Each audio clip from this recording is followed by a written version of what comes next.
this meeting of the Standing Senate Committee on Banking, Trade and Commerce to order.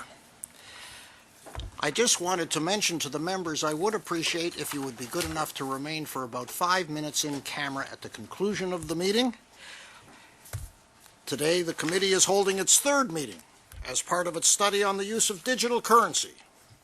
The committee began its study last Wednesday with an appearance by officials from the Department of Finance, followed on Thursday by 2 members of academia, both of whom had worked in the areas of private currencies and digital currencies. This afternoon, the committee will be receiving a presentation from the Bank of Canada. We are pleased to welcome Mr. Graham Johnson, Chief of the Funds Management and Banking Section, and Mr. Łukasz Pomorski, Assistant Director of this section. Thank you both for being here today. We apologize for being a little late in getting started. My understanding, Mr. Johnson, is that you will start with an opening statement, and Mr. Pomorski will follow with a technical briefing on digital currency. That's We'll correct. then have an opportunity of asking some questions. Mr. Johnson, the floor is yours. Thank you very much, Mr. Chair, and both Łukasz and I would like to thank all the committee members for the invitation to speak to you today. It's certainly a subject I think we both do find very fascinating, complex but very fascinating. And as you know, the bank was asked to provide you with a briefing on digital currencies, and we are very happy to be here today to do so. Now, in discussing digital currencies, I think it might be helpful to put them in the context of advances in the payment system more broadly. So given that, I'll start by providing an overview of recent innovations and developments in payment systems and the role of the Bank of Canada. Then my colleague Łukasz Pomorski will provide you with more technical details about digital currencies and the needs they serve. Now, our briefing today is intended to provide some background on what e-money is and how it is evolving. Well, we will introduce some of the policy issues that the broad adoption of e-money could raise for the Bank of Canada. It is important to stress that our research in this area is still very much a work in progress, and many, if not all, of the policy issues remain open questions. We would, however, be pleased to return to this committee at a later date and speak to the policy questions in more detail once our work is further advanced. Now, as anyone who has ever visited the Currency Museum at our previous location on Spark Street will know, systems of payment have evolved over time to meet the needs of the society they serve. And within this context, we can see that digital currencies, or e-money, and similar innovations are part of this broader historical continuum. So before I discuss some of these innovations, I'd like to start with some basic definitions about what exactly it is we mean by money. Money serves 3 functions. First, it's a generally accepted medium of exchange. You can exchange your Canadian dollars for a coffee or a sandwich, for example, and the person who sells you the coffee can then in turn use the money received to buy other goods. This general acceptance is a critical role that money needs to play. Second, it serves as a unit of account. The dollar helps us compare the value of different goods. Again, for example, the cost of a Tim Hortons coffee compared to that of a Starbucks coffee. And third, it can be used as a store of value. You can deposit your dollars in your bank account and then be confident that when you withdraw them, they still will have a similar value in terms of the goods or services that they can purchase. Nous connaissons tous très bien la monnaie au sens classique du terme. We all know what money is. We know them as banknotes and coins. And when we talk of the Canadian dollar, of course, what first comes to mind are the Canadian banknotes. Now, they were in paper, but now they're polymer. This is still a method of payment that Canadians prefer. The value of notes in circulation over the years has been growing at more or less the same pace as the economy. Despite the growth in electronic payments, cash is still king, is still important, but not always convenient. It's not particularly convenient for certain transactions, particularly for a large value item, a car or a refrigerator, for example. There's also the risk of loss or theft. Over the years, innovations brought to payment systems has addressed many of these problems. system, people typically store their money as deposits in commercial bank accounts. This money is denominated in state currencies and issued by regulated financial institutions through lending and the creation of demand deposits. And that is accounts that allow people to access their money on demand. Demand deposits are a medium of exchange and can be transferred from one account holder to another. Checks were an early innovation that facilitated such transfers. They save us the hassle of going to the bank to withdraw large sums of cash. Now, since the introduction of checks, we have seen a number of other technological advances that allow the transfer of account balances between people and businesses. These innovations include such things as debit and ATM cards, phone banking, internet banking, and mobile banking, all of which we refer to as access devices. That is, they provide access to our demand accounts, but they're not money per se. I should also mention, of course, the innovation of the credit card, which we use to transfer from our credit account at a bank. So again, credit cards are access devices in that they allow us to they provide us access to lines of credit. Now, for our discussion, we will refer to such access devices as electronic payments, or e-payments. And we continue to see innovation in e-payments. More recently, for example, we've seen the introduction of contactless debit and credit cards. These are the tap-and-go cards that you may see. Such improvements are driven by the evolving needs and expectations of consumers, but also by advances in technology. Now, importantly, e-payments are the domain of banks and other deposit-taking institutions that are subject to prudential regulation. Now, from e-payments, I'm going to move to the main topic of the presentation today, e-money. So in contrast to e-payment technology, e-money is actual monetary value that is stored on an electronic device. This could be a computer, this could be a mobile phone, a tablet, a chip card, or even a server in the cloud. It has a monetary value in a state currency, often from an issuer who assumes a liability for that value. And in this way, it's different from e-payments that don't have that intrinsic value, but rather provide access to funds in a bank account. Now, Lucas will provide you with a much more detailed analysis of what e-money is and what the main types of e-money are. But I will say that e-money was developed and is growing for reasons that are related to both demand and supply. On the demand side, online commerce has clearly created the need to be able to transact over long distances using telecommunication technology. Now, while existing e-payment methods such as credit cards can and clearly are used for such online transactions, they carry with them a number of potential disadvantages. For example, inconvenience. In the case of credit cards, the need to share a relatively large amount of information every time a transaction occurs.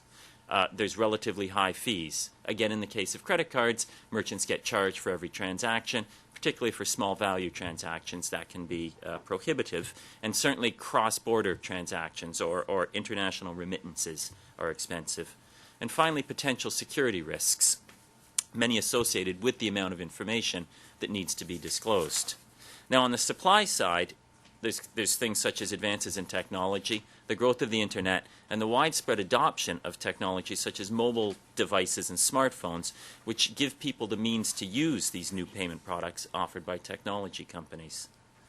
We now have firms such as PayPal, for example, that allow users to pay over the internet without giving a full amount of personal information to the merchant with every transaction. Now, e-money can also make payments much more efficient and cheaper, especially across borders. Well, e-payments are facilitated by regulated financial institutions offering new ways for individuals and businesses to transfer money. E-money itself is often issued by unregulated institutions. And these include new players in the payments landscape, telecommunications companies, information processors, and even in some cases social networks. Now, while banks still provide payment services, they often seek partnership with non-banks in providing innovative payment products such as mobile payment. Quelle est l'importance de ces innovations dans l'économie canadienne? How important are these innovations to the Canadian economy? Well, a 2009 study conducted by the Bank of Canada showed that two particular innovations, contactless credit cards, tap and go, and stored value cards, accounted for 3% of the number of transactions and 2% of the dollar value of all transactions. Though a relatively small share may have increased over the past few years, the bank is currently updating the research.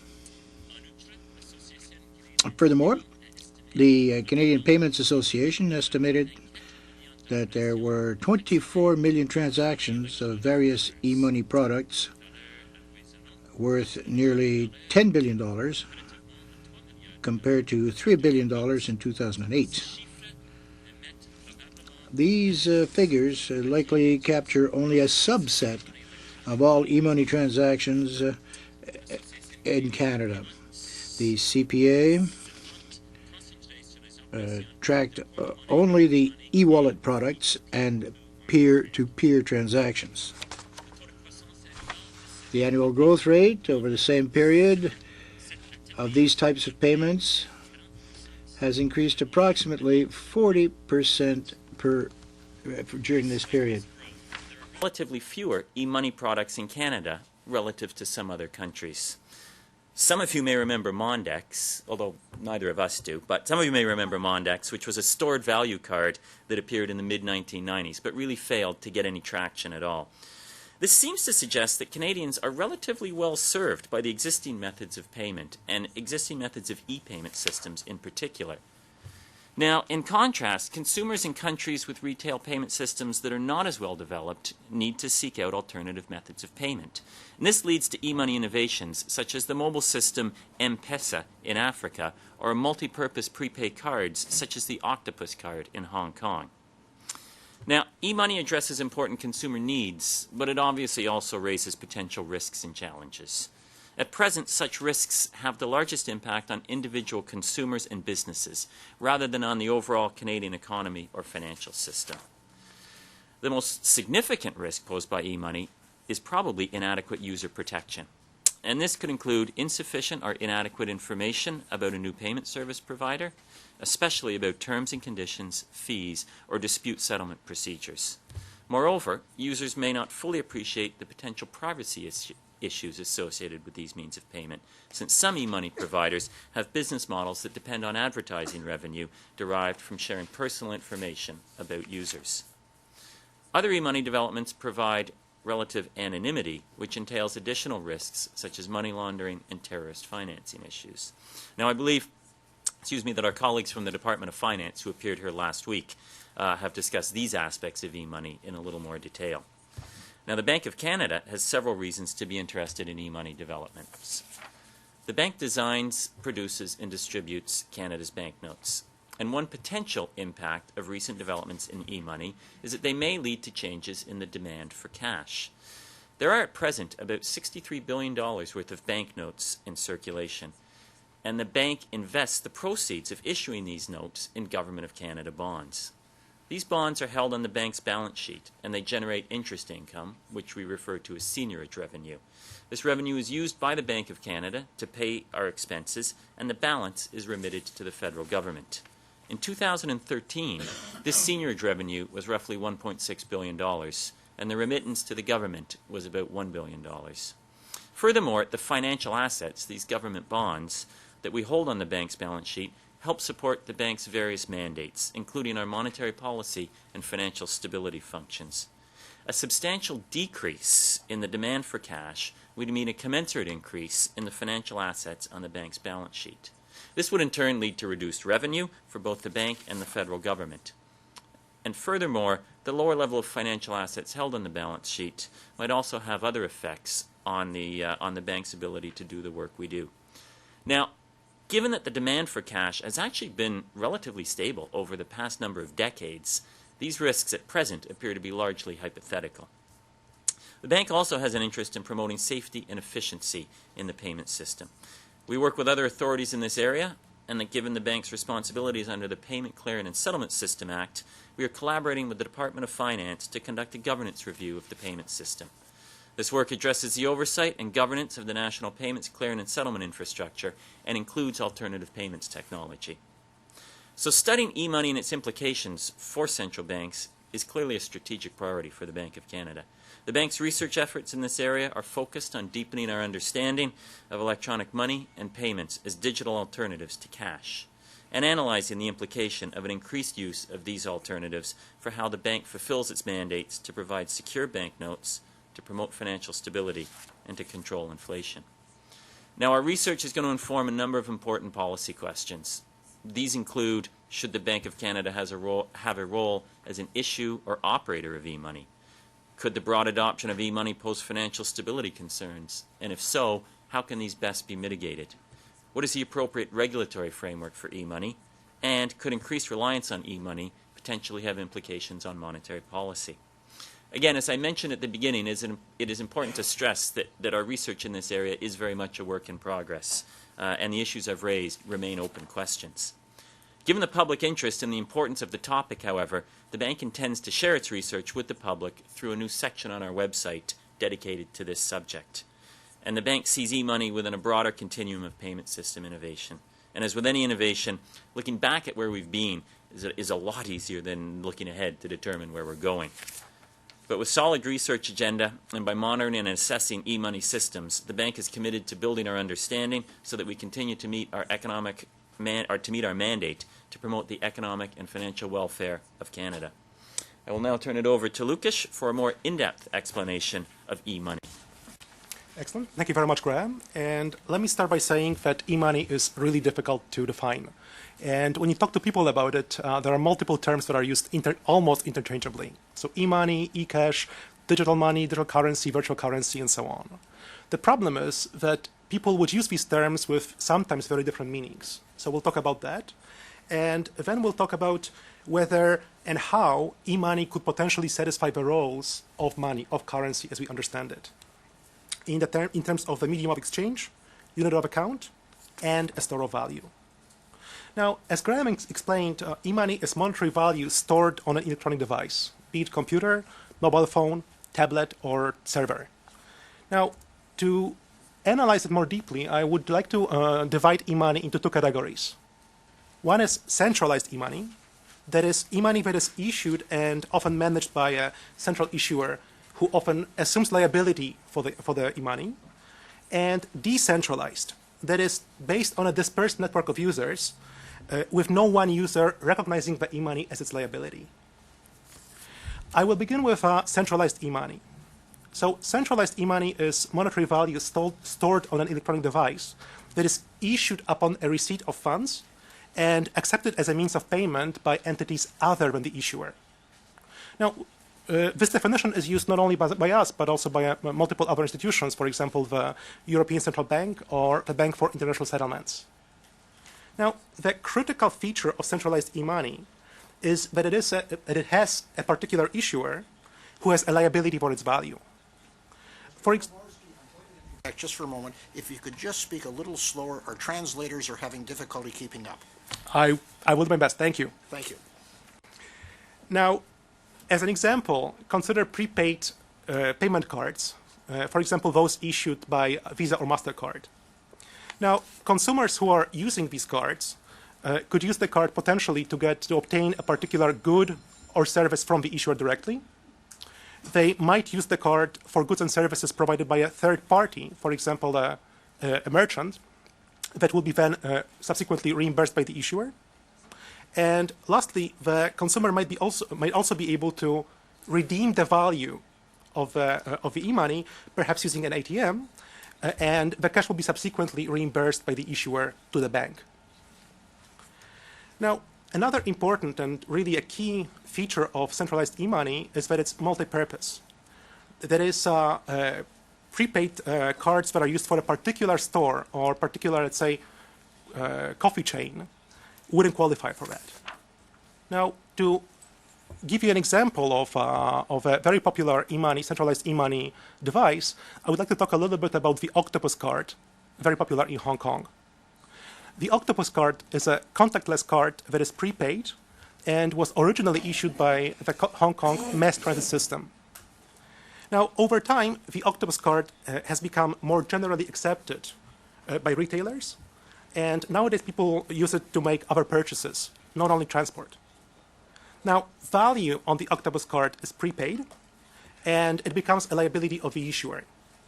Now, it can be used to make payments at a wide range of retail and transport venues, which satisfies the multi-purpose criterion. Now, I would like to contrast the Octopus card, with a similar card that we actually have in Canada, the Presto card. The Presto card is used, the Presto card. It's a card that is used for transport services in multiple municipalities here in Ontario. Now, at present, the acceptance of the Presto card, oh, thank you, Graham. A Presto card. Now, at present, the acceptance of this Presto card is limited to the transport system. So you can use it to pay for rides, but not necessarily to make purchases for, let's say, coffee, newspapers, and so on. Now, when we compare the Presto and the Octopus card, there is this interesting question. Why did the Octopus card, so quite similar to Presto, gained widespread adoption in Hong Kong and is used for a variety of purposes, whereas here in Canada, it's used almost exclusively for transport? Now, in Hong Kong, since the 2000s, consumers have been using the Octopus card for not only for transport, but also for small retail transactions. In Canada, not so. Now, one reason is that in Canada, contactless debit and credit cards are already filling this economic need, filling this niche. Now, one last point that I want to make on the topic of centralized e-money is that sometimes when you talk to people about that, they would mention centralized digital currencies that are issued by particular internet companies, for example, Facebook or Amazon. Now, or in fact, used within some computer game systems, for example, World of Warcraft. Now, those currencies are actually centralized in the sense of being issued and controlled by a particular company. What we would argue, however, is that they don't really qualify as e-money. And the key reason why not is that they are intended to be used exclusively within those internet platforms, within those online communities. They are in no sense generally accepted as a medium of exchange, as a means of payment, and hence don't qualify as e-money. Now, having talked about the centralized variety of e-money, let us move on to the decentralized e-money and start with highlighting some of the key differences. So the main difference is that for decentralized e-money, there is no formal issuer. There is no central bank, no financial intermediary or internet platform. Now, e-money is decentralized over a network of peer-to-peer computer network that directly links users and in which no one user assumes control for the e-money. Now, when you think about this, maybe a good analogy would be to think about an internet chat room that links users, but no one user has control over it. Now, the standard example for decentralized e-money is the Bitcoin. Bitcoin was created in 2009, and since then there have been about 200 other similar currencies. We call them cryptocurrencies, and I will explain why in a second. And many of them have been created over the last few months, and a few of them have been since discontinued.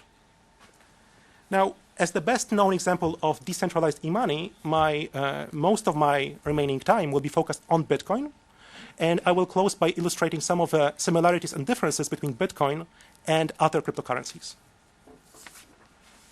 Now, until the creation of Bitcoin, so until 2009, the very idea of a decentralized e-money was theoretical, and actually multiple specialists would argue that it's unsolvable, that it's only a theoretical construct, but couldn't be implemented in practice. Now, the biggest problem there was the issue of double spending. So let me explain why. Suppose that we develop a cryptocurrency, a digital currency, that I would like to send to Graham. Now, as I send this electronic record to Graham, the first thing that he will need to do is to verify that this record is authentic, is valid. Now, this step is relatively straightforward, and there are some tools in information technology that allow for this step. Now, in some sense, it's similar to taking a banknote and verifying that the banknote is not counterfeit. Problems will arise when I try to convince Graham that this record that I'm sending to him has not yet been sent to somebody else before him. So how do I convince him that I haven't already spent the information, the money that I'm sending to him? Now, notice that this is not an issue for banknotes, because once you spend them, they're gone. You cannot spend them twice. Moreover, when we talk about centralized e-money, it's not an issue either. And the reason is that there is this centralized issuer who keeps a ledger that summarizes who holds how much of a currency and is continually updated with transactions. Now, with Bitcoin and similar decentralized currencies, this ledger is actually shared on a network, on this peer-to-peer network, And because of cryptographic tools that the network is using, its validity is trusted despite the absence of this trusted third party of the issuer. Now, from the point of view of technology, this development, being able to spread the trust across a peer-to-peer network, was a major innovation. Now, what this means is that there is no one issuer of Bitcoins. The Bitcoin itself is nobody's liability. And in particular, it's not redeemable. Now, because Bitcoin uses cryptographic tools to achieve this, we call it cryptocurrency. Now, there is a lot more to learn about the technical aspects of Bitcoin and similar currencies, and in particular the cryptographic tools that they use. Now, we understand that you will be hearing from an expert in information systems engineering who will be better able to provide you with this information. For our talk, we would like to focus on the question within our own field of expertise, starting with whether Bitcoins, and by extension other cryptocurrencies, can satisfy the functions of money. In particular, we would like to also discuss how innovations such as Bitcoin might contribute to improving the efficiency of our payment systems, while raising some issues for the policymakers. So, as we saw in the discussion of centralized e-money, there were some cases where it met the criteria of money. It was a medium of exchange, unit of account, store of value. And again, one of the key examples there will be the octopus card in Hong Kong. Now, how does decentralized e-money, such as Bitcoin, hold up? We would argue that Bitcoins and other cryptocurrencies fall short of the definition of money and do not satisfy the functions of money, at least at present. First, for Bitcoin to be money, to be currency, it would need to be generally accepted. It would need to be a medium of exchange. And while there may be some potential here, it's not quite there yet. So we do see that the Bitcoin network allows and facilitates transfers of Bitcoin between users. We also see a growing group of retailers, and some of them in fact global, that allow purchase in Bitcoin. Now, our search of Bitcoin-related enterprises reveals that there are anywhere between 100 and 200 retailers in Canada who accept Bitcoin for transactions. Now, worldwide, online sources would estimate that there are in the neighborhood of 15,000 goods and services that can be obtained for Bitcoin. Now, these are perhaps large numbers, but at the same time, in the context of the overall economy, what we would argue is that these numbers are not quite enough to persuade people that Bitcoin is, at present, a generally accepted means of exchange. Now, in terms of a unit of account, again, Bitcoin may have some potential, but it's not quite there. Even in those cases where Bitcoin is a means of exchange, the underlying value of a transaction seems to be always in terms of a state currency. So say the US dollar or the Canadian dollar. Such value would be then translated into Bitcoins for the purposes of a transaction. Now, this is true of most merchants who actually market themselves as accepting Bitcoins. In practice, such merchants rarely actually receive the cryptocurrency. Instead, they contract with third parties that exchange Bitcoins into national currencies at the moment of exchange of a transaction. An example of a company that offers such services is BitPay. It's an Atlanta-based company that provides the merchant with an option of accepting Bitcoins, but receiving the equivalent payment in state currency via bank transfer from BitPay. And finally, when it comes to the store of value, here again we would argue that Bitcoin falls short. The key reason is the variability of prices in terms of national currencies. So, for example, there's a recent report that estimates that the volatility of the value of Bitcoin is about 108% per year.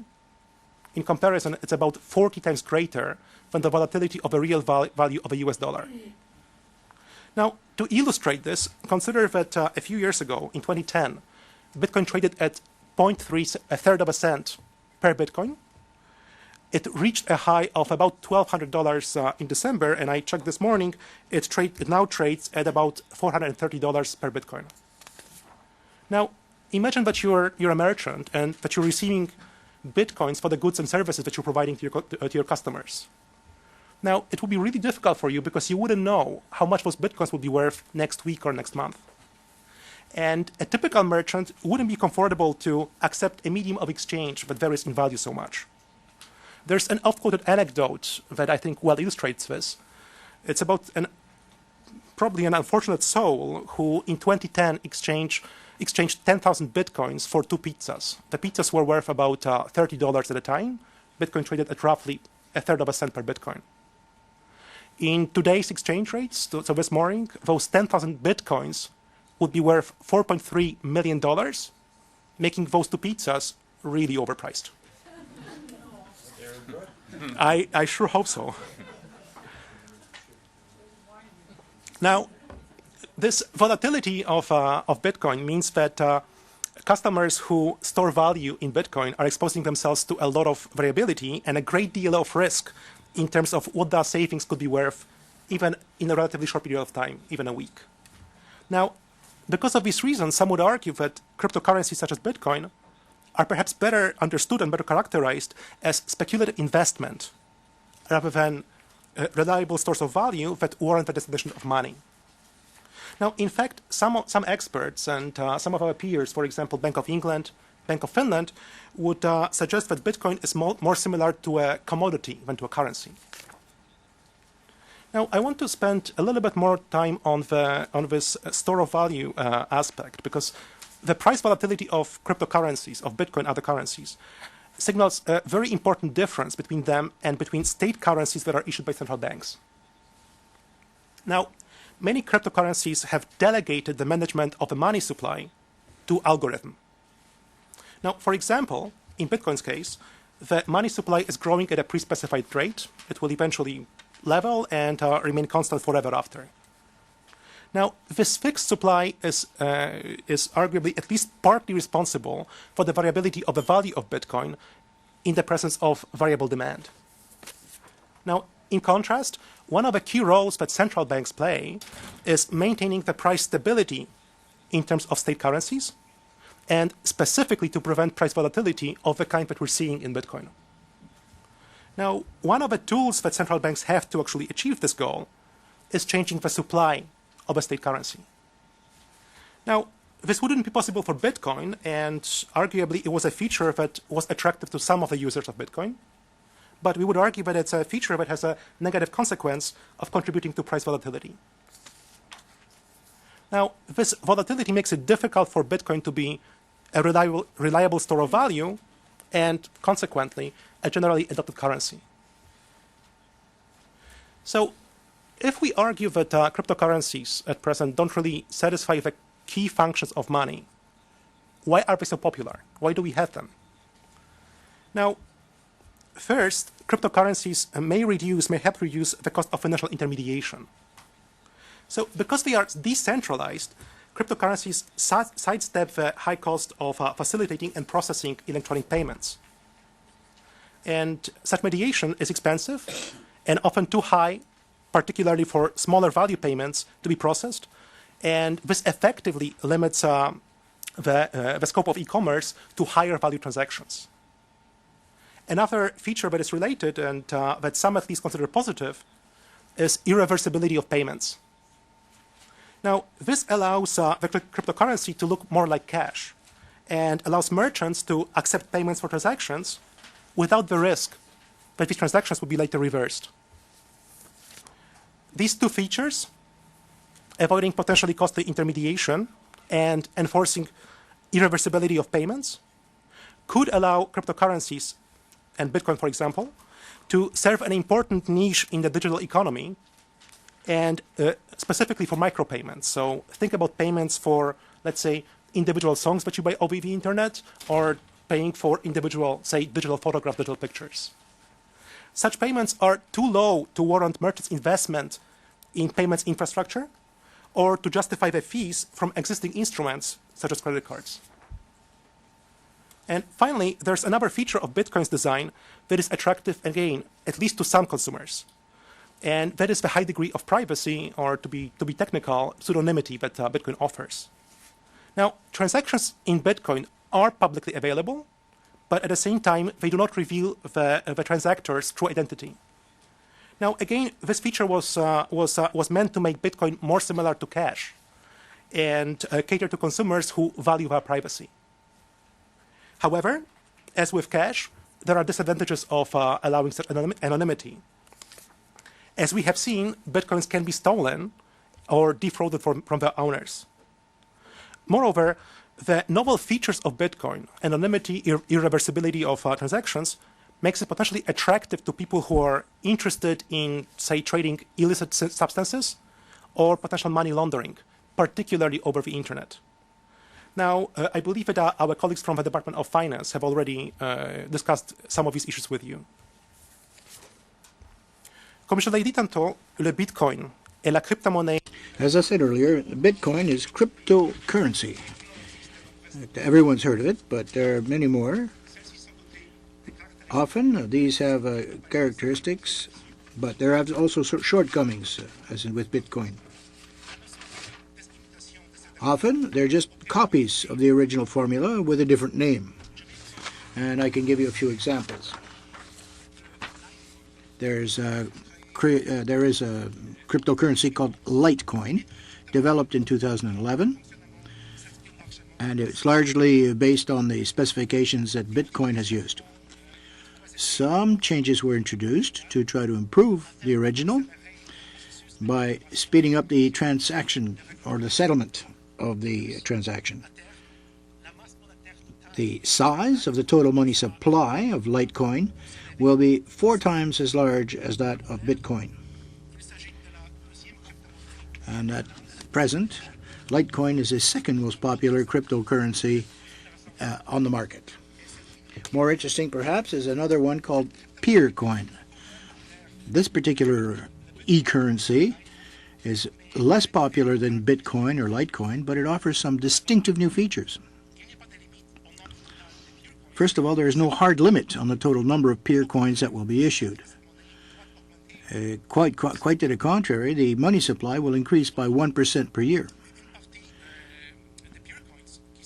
Secondly, the newly minted peer coins are partly awarded to users who do some particular tasks within the system, as is the case for Bitcoin or Litecoin, but also to existing holders of peer coin. Roughly speaking, if you're holding 1% of the existing stock of peer coins, your stake entitles you to 1% of the newly minted peer coins. It's a little bit like a dividend to existing stakeholders. And finally, there's another cryptocurrency called the Ripple. It's an example of how quickly e-money is developing and how fluid the concepts and definitions are of this technology. Ripple is based on a technology similar to that of Bitcoin, and therefore it's often classed as a cryptocurrency. But it's controlled by a third party, Ripple Labs. In the current idiom, the currency is pre-mined. More importantly, Ripple Labs refers to the Ripple as a payment system, a currency exchange, and a remittance network, rather than money or cash as is generally accepted means of payment.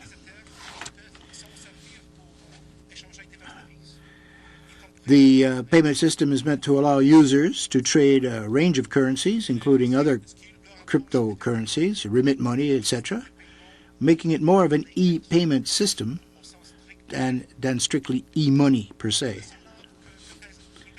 Now, these are just but a few examples. There are perhaps another 200 or so other formats and forms of cryptocurrency.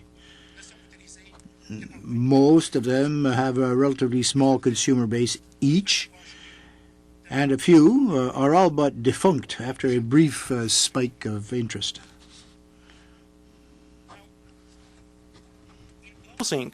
Any discussion of e-money needs to take a balanced view of the weaknesses and potential risks of these innovations and their economic benefits.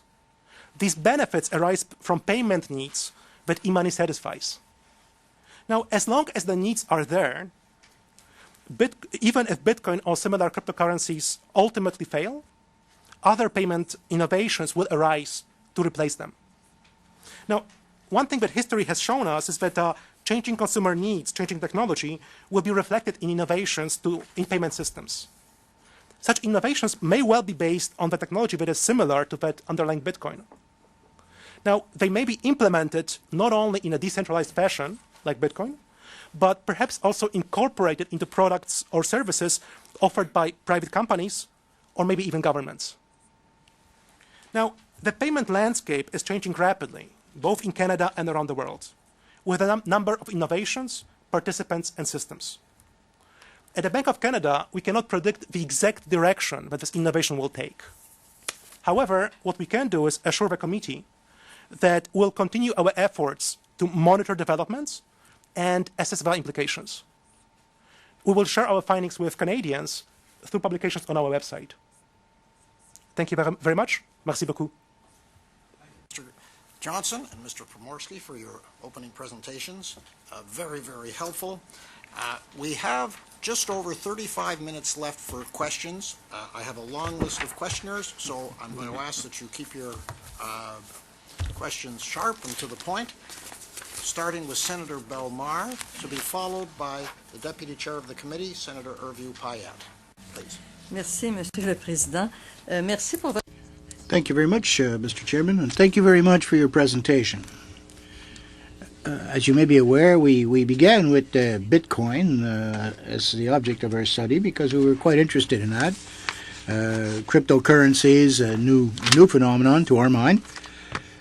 But we did conclude, obviously, that there are some significant differences between an electronic payment system and actual e-money, or cryptocurrency as such. My question deals with convertibility of this ersatz currency. Now, the evolution of Bitcoin and similar coin ordinarily are converted, but this is what leads to fluctuations in the value and making it very volatile. If this method of payment, let's say, is used more and more in e-commerce, internet trade, and globally, of course, because, you know, Tesla being the classic example. A country which exports a lot and wants to encourage further trade, would they have any interest whatsoever in actually promoting the use of Bitcoin or other similar cryptocurrencies? It doesn't matter what you call it, Bitcoin, Peercoin, Litecoin, but perhaps by backing the currency themselves, ensuring a convertibility and making it a little more secure, if you will, less prone to fraud or theft. What's your opinion, generally speaking? I mean, you're bankers. What's your perspective on this? Excellent question, Senator.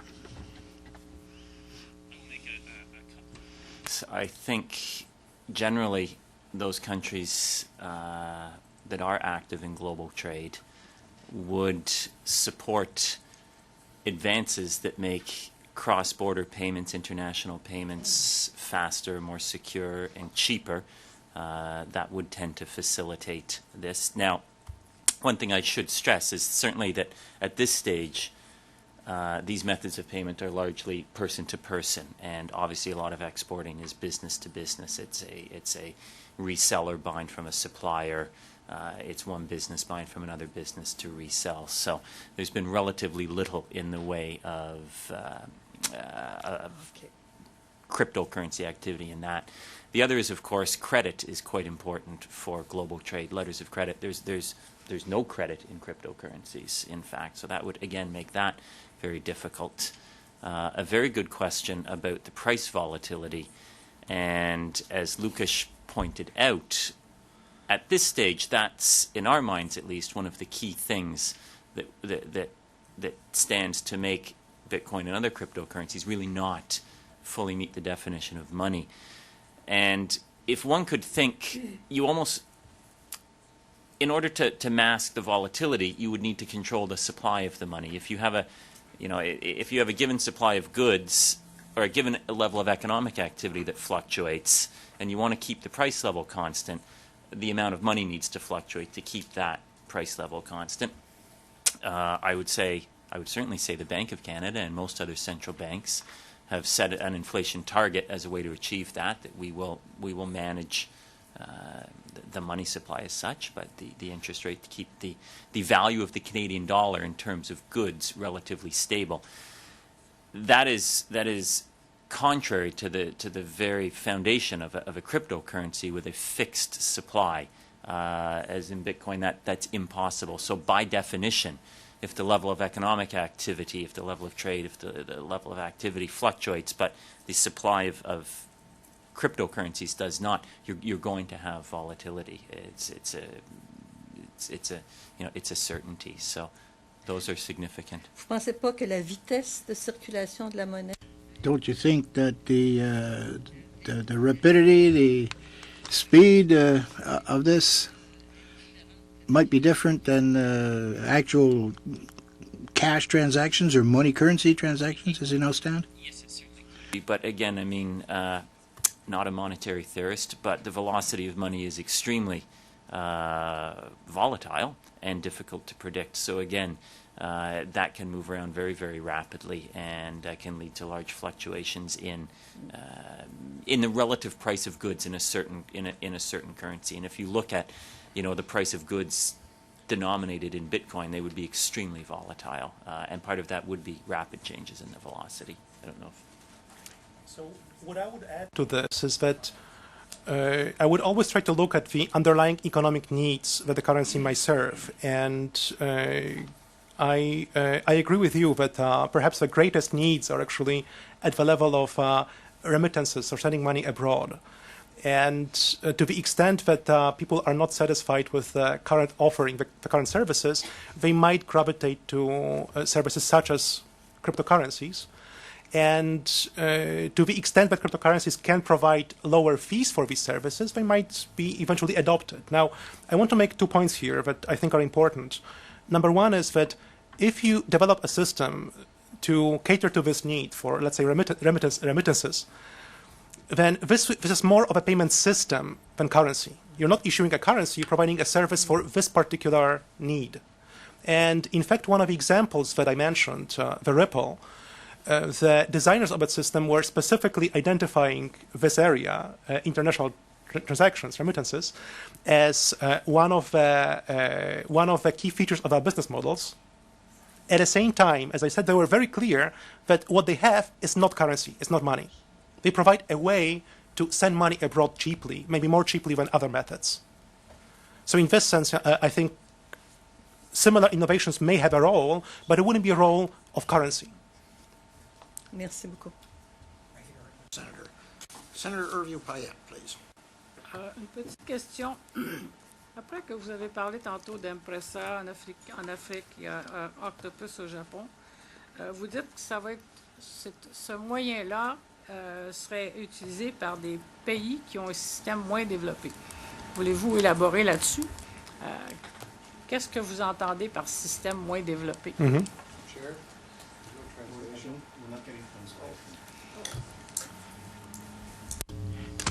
Try again.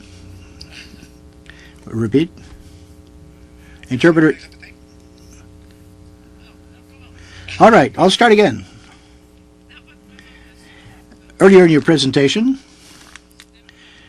you spoke of M-Pesa system. You also mentioned Octopus in Hong Kong. And that this system, this method of payment or transaction tool, was more useful in a country where the systems of the financial network is less developed. What do you mean by less developed? I mean, we have a very well-developed system. They might benefit from cryptocurrencies and their use. What's your perspective on that? Less developed, more developed, benefits, not so much?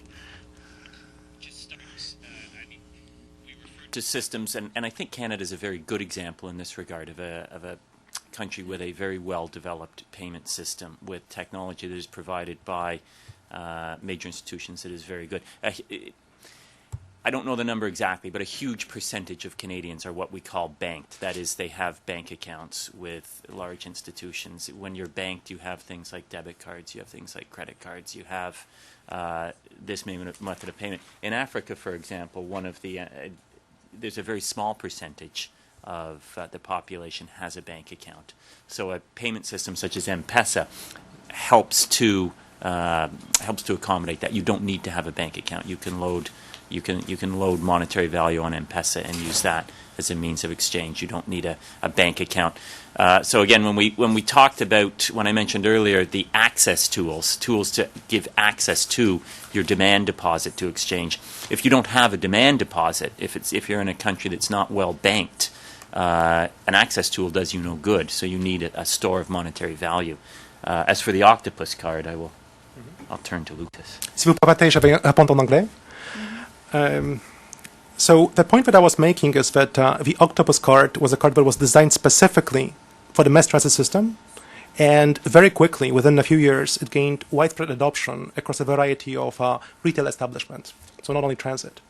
Now, since then, there were two similar innovations, one in the UK, the Oyster card, and one in Canada, this is the Presto card that we were talking about, that technologically are actually very similar.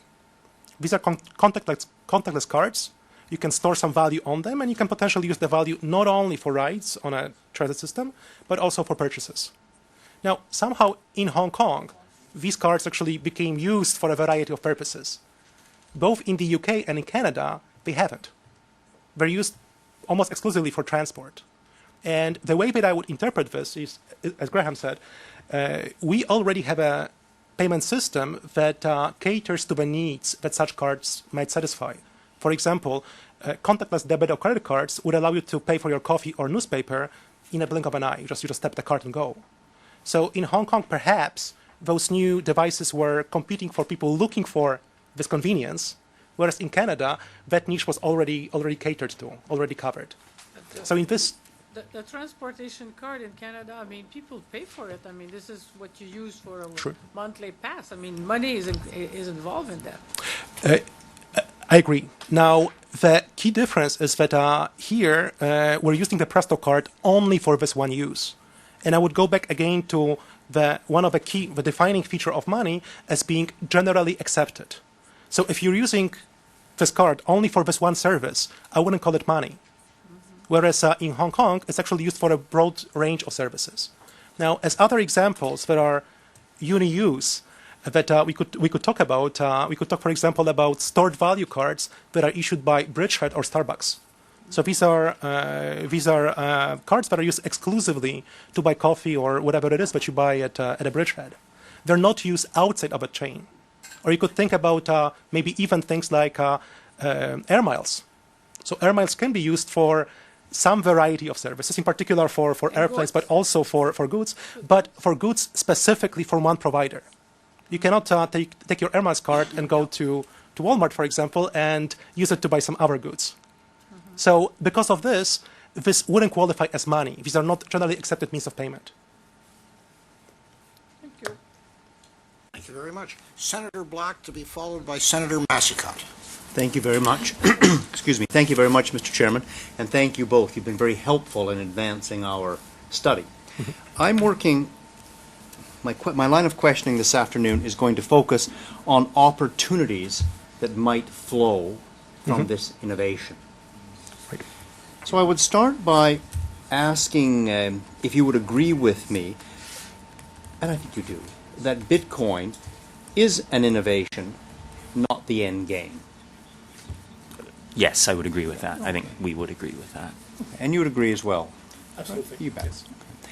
So from that point of view then, how might we in Canada, and we'll get specifically to your role in my next question, but how might we in Canada be able to harness the positive aspects of these currencies while mitigating downfalls? Can you offer your views on that, please? Mm-hmm. So I would make, again, coming back to a distinction we made and made in the opening remarks, and one Lucas made, and to use Bitcoin as an example, there's a difference between the big B Bitcoin, which is the network, this underlying technology that allows verifiable payments without a trusted third party to go very cheaply, which really was quite, my understanding at least, in computer science, quite a material breakthrough. Then small b Bitcoin, which is the currency that it uses right now. I think there's no doubt that the payment system technology underlying this was a material advance. As you said, Senator, it's an advance. It's not the end game. It showed that what was seen to be unsolvable isn't. So there will be more work done on this.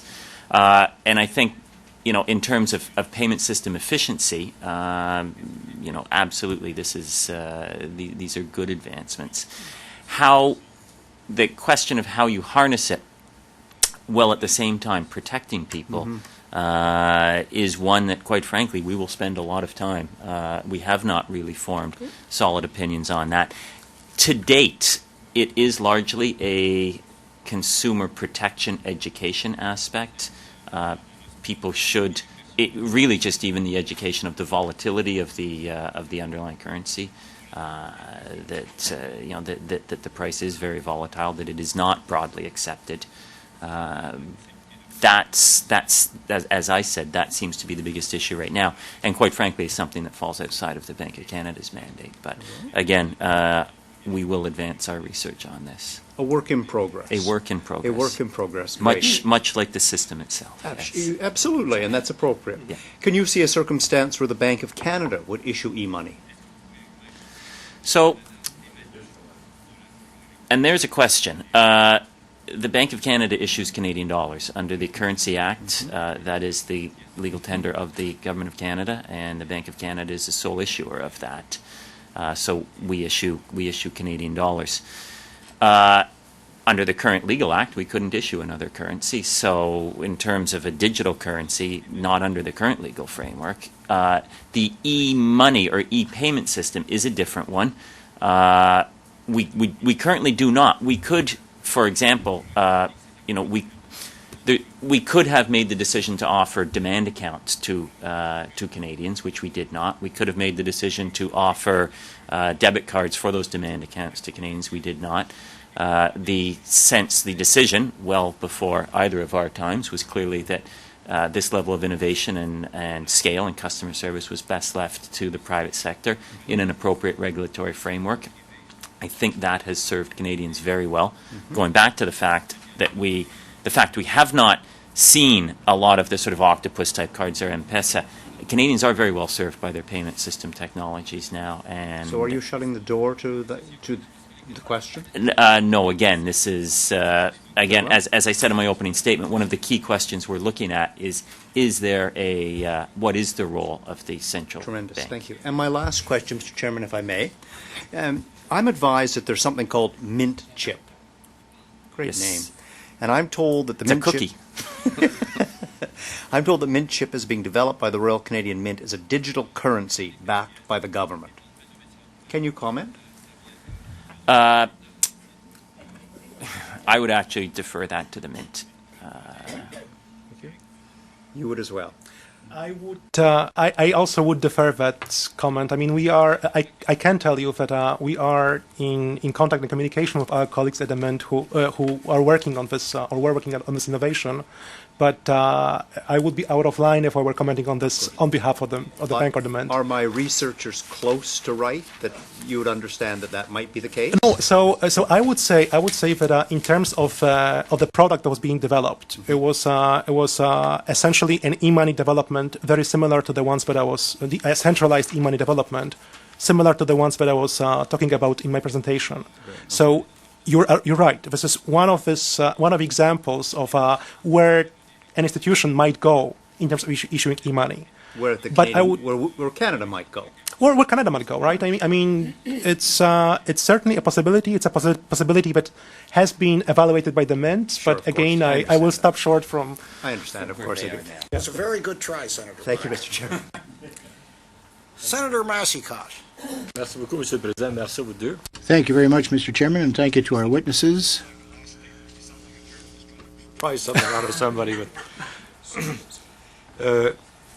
On n'est pas expert. Effectivement, beaucoup de notre discussion, c'est d'apprendre un We're just simple laymen here. We're not experts at all. We're trying to understand what Bitcoin is and how it works. But based on my reading, research, I'm pretty sure it'll never become a national currency. I think you talk about money or national currency. And I'm fairly convinced that this will not happen because of monetary policy. The central government would lose entire control over monetary policy. But as a means of exchange, there's some great utility value to it, and it's often said and repeatedly said that it's very inexpensive. It doesn't cost very much. But there's got to be some kind of exchanger or device, and you have to use it to buy something, goods of some nature or another. And I checked this afternoon, and I think that depending on how often you use it, once you buy the product, there's such a variation in the price, so-called price. You may think that you saved money, but you didn't save money because it's got to be converted somehow. And the high degree of privacy. Well, we were advised that, in fact, it's pseudo-anonymity, as you said. You can find out who is involved. It's a bit like Internet. You can try to hop, skip, and jump on addresses, but you know who's who eventually. So what is the ultimate utility? Right now, it's a flavor of the month. It's popular. It's being used for marketing purposes. But what is the actual potential of this, and what is our responsibility? We have to protect the public. How do you feel about it? What's your observations on that? Sort of in any area, looking into the future is extremely difficult, especially one this rapidly changing. A couple of points, Senator. I think you make a very good point about the importance that governments place on maintaining control over money and control. It's a very valuable tool. Obviously, I would think so. The Bank of Canada, it is a very valuable tool for economic, for economic management. In terms of the utility that Bitcoin brings, I would again distinguish between the big B Bitcoin payment system and the small b currency. As we've seen payment systems evolve over time, they generally allow for transactions to take place simpler, faster, and cheaper, and there continues to be a progression along that. This is clearly a step along this road. The transactions are quite quick, are irreversible, and can be done much more cheaply than in a lot of other areas that use trusted third-party providers. That may well be the most fertile ground for future work here. It's very true what you said about the price volatility, making it difficult as a means of exchange. Lucas's example of the $6 million pizza is a good one. And again, I'll turn to Lucas in a second, but one hears about these 15,000 merchants or however many there are that accept Bitcoins. Well, really what a lot of them do is they don't really. They accept it and then instantly turn it into a national currency, a US dollar, a euro, a Canadian dollar, for exactly the reason that you said, sir, that there's zero interest in holding this for even a day because of it. So, in effect, people can use the Bitcoin payment network by waiting to the very last minute. You go online, you wish to purchase something, you wait to the very last minute to buy your Bitcoin, you immediately pay with it. The vendor immediately turns it back into Canadian dollars, US dollars. So you've used the big B Bitcoin network, and you've minimized your exposure to the small b Bitcoin currency, which again is a possibility. But we don't have a crystal ball, but these are some of the potential advantages that the system offers. I'm not optimistic on the small b Bitcoin. I probably, because I don't understand it, but I'm not optimistic that there's a long future. I agree the technology is phenomenal. It probably could use the registration of other assets, maybe even real estate, or other valuables and Agreed. so on. I think Yeah. it's phenomenal. But in a small B, I don't see much future. And I'm also, from my readings, that 80% of the holders are speculators. It's basically more of a commodity than a currency. Now, in fact, as you know, income And tax some wise, have. and the U.S. and Canada are basically saying that exactly. It's a property. But having said that, then the next question is: do we have a responsibility as a government? Do we deflate this balloon? Do we do it like China? What do we do? And one could argue. I think Senator Kachuk last week said, if 80% are speculators, they have a right to do so. Why should we care? Why should we try to protect anybody? It's, buyer beware, and people know it's a very, very high variable currency. So maybe there's no role for the government. Maybe other than to say, be very, very much aware, be very cautious, be careful. Is that should be a role? I think consumer education is financial consumer education is an important role. To the extent that much of the interest in Bitcoin in the early adoption was one, a sort of, and I know this was covered in previous sessions, a sort of libertarian view of, get away from state currencies. Once it started to move, much of the interest did become speculative. And again, speculation is perfect. There's nothing wrong with that, and I don't think it's the role of the government to protect anyone from knowing speculation. I think, there is an important role of consumer protection at this stage, because it is at least portrayed as a currency, and perhaps to just be clear that this is not the Canadian currency. This is not a guaranteed CDIC. Does not stand behind this. You're not in a bank. That consumer education is a role. Certainly within Canada to date, from the Bank of Canada's priority, in terms of sort of economic risks and systemic risks, it's far too small. The amount of Bitcoin in Canada is far too small to be systemically important at this stage, economically important. That doesn't say it won't become that way. And again, my point that this is a work in progress. This will evolve. Could it, if it gets several orders of magnitude bigger, would the story change? Potentially, yes. And it's again speaks to the fact that we're following this very closely, and it's a very active research agenda. Thank you, Chair. Thank you very much. Further questions? Senator Campbell. Just one, or actually two. Do you think that we would even be looking at this if there hadn't have been Silk Road? It sort of captured our attention. It has all of the makings of a great spy movie. But do you really think we would be here if it wasn't for... So, that's a very good question. And certainly the backstory behind Bitcoin is fascinating. With Dread Pirate, the guy who ran Silk Road. Silk Road. Yeah, with Silk Road, with Dread Pirate Bob or whatever his name was. But even with Mt. Gox and the subsequent collapse there, the backstory is extremely interesting and certainly makes for good journalistic coverage, and I'm quite certain has accelerated. Nonetheless, I would we be looking at it? We certainly would. And to Lucas's point, we, the Bank of Canada, we held a conference on e-money 2 years ago.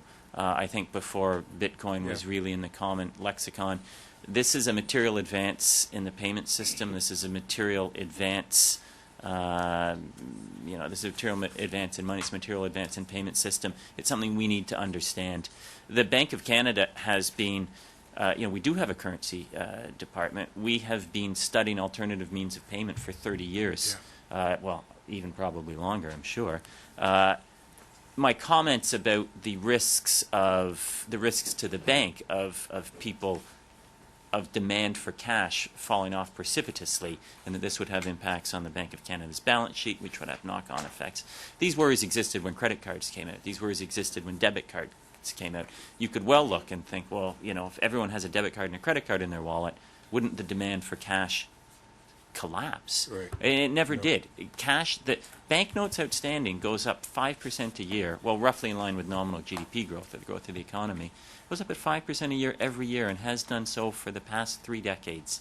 But we pay a lot of attention to this. We have paid attention, very close attention, to every advancement in the payment system: credit cards, debit cards, automatic check clearing, and we will continue to with this. So, if I may, what I would add to this is that I wouldn't necessarily trivialize Bitcoin or similar cryptocurrencies. It's easy to do so. No, I for the wasn't reasons trying to do that. I understand It's just that. that all of but- a sudden it went from off the radar to everybody's day. talking about it. Every day you're reading it, yeah. No, Senator, I do take your point. I mean, it's unfortunately, perhaps, it's a lot of attention is driven by things like Silk Road or colorful names. But at the same time, I would bring this back to the question of you mentioned regulation, and should we be regulating that innovation? It's always a question of a trade-off. So what is it about Bitcoin that we want to regulate? Is this any systemic issue? We don't see any. So at present, the only dimension there is consumer protection. Right. But there is also this other side of a trade-off, Yeah. and that is the gain to our economy, the gain to our consumers who may be using these tools for particular needs, for particular goals. Right. And let me offer just one example on this point. So, one of the features of cryptocurrencies that are often considered nefarious is anonymity. Now, I would suggest, and they are nefarious for very good reasons, okay? But at the same time, suppose that you want to transact with a merchant who is based in Poland. I will use this example because I'm of Polish origin. How comfortable would you be to send your credit card number, your address, etc., to a merchant who's based in that country? You might not be very comfortable. But at the same time, if we have it doesn't need to be Bitcoin. I don't want to put my head on Ripple or anything else, actually. I don't want to market any of these developments. But these developments do have a role as providing you a way to transact with a merchant, let's say in Poland, without revealing who you are, where you live, what your credit card number is. So even things like anonymity actually have a role and have a need that some consumers are looking for. My second question involves Octopus, and I actually had the opportunity to meet with the board of Hong Kong Transit, because in Vancouver we were looking at this type of a card, and I brought this up with them about the transit card. Their comment was the reason that it branched from transit into other areas is because such a high level of the population uses public transit that it's just natural that they have this card, whereas in Canada it's not that large, and so transit actually looked forward on this and started with this, but realized that they captured this huge part of the population, because the Octopus obviously would like to come to Canada, and when we looked at it, we thought, I don't think this is going to get the lift. Right. So they were quite clear on that they had a captive audience, and they were going to push this card, and it's hugely successful. So, I'm disappointed, Senator Campbell, you never thought of Bitcoin then. I thought.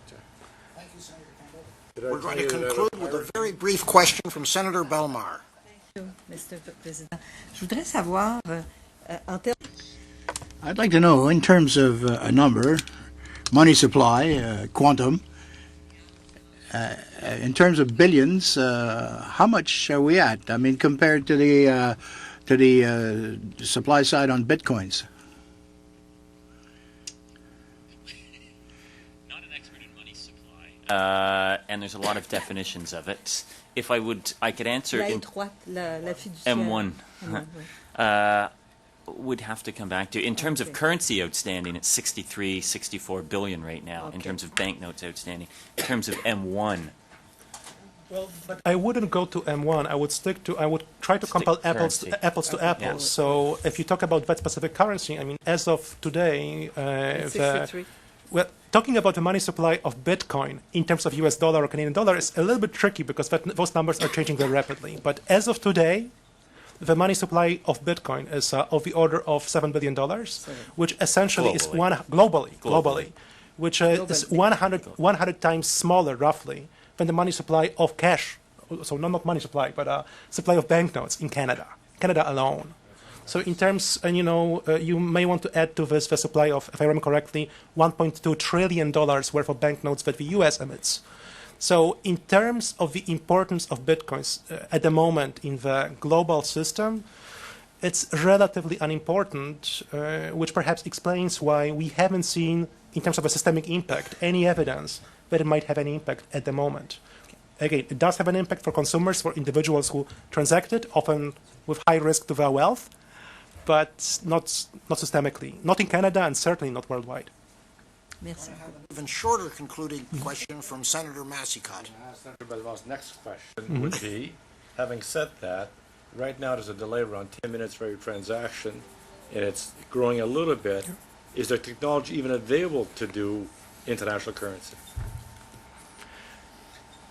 So there is a delay, and I think, Bitcoin is not instantaneous. Obviously, the miners have to verify this, and the ledger has to be updated, and it can take an hour to do a full chain. Yeah, because you've got to do it all again. Now, the other thing that advances as quickly is the amount of computing power that is devoted to this, and I don't think we have it with us, but you can certainly see graphs that show essentially whether it's the hash rate, what it's referred to, essentially the network computing power, because this is a peer-to-peer network, so these are computers, and they have now become, gone are the days when you could hook your laptop up and mine Bitcoins. These are now special purpose dedicated machines that are extremely powerful. More and more get on the network every day, and the amount of computing power devoted to this has gone asymptotic as well. So I think it's been a bit of a draw so far, but... So what I would just finish off on the idea that to offer one statistic, at present there are about 40 transactions in Bitcoin per minute, as compared to maybe 200,000 transactions on Visa alone. So a question that I'm not an expert to answer is whether Bitcoin could be, in principle, able to handle that volume of transactions, perhaps. Now, one thing that I wouldn't, that I will be very careful about is that Bitcoin is not the only innovation. And in fact, at least one of the examples that I gave you, I think it was the Litecoin, actually is designed in a way to cut the settlement time, I think, to a quarter. So the way I would view this, again... Most interesting, but our time is coming to an end. On behalf of all of the members of the committee, I would like to express our great appreciation to your presentations today. You have talked about being a work in progress for the Bank of Canada. I think you can also see it's very much a work in progress for the committee, and I suspect we will look forward to having you back. To members of the committee, if I could ask you to stay just for 5 minutes in camera to talk about future business.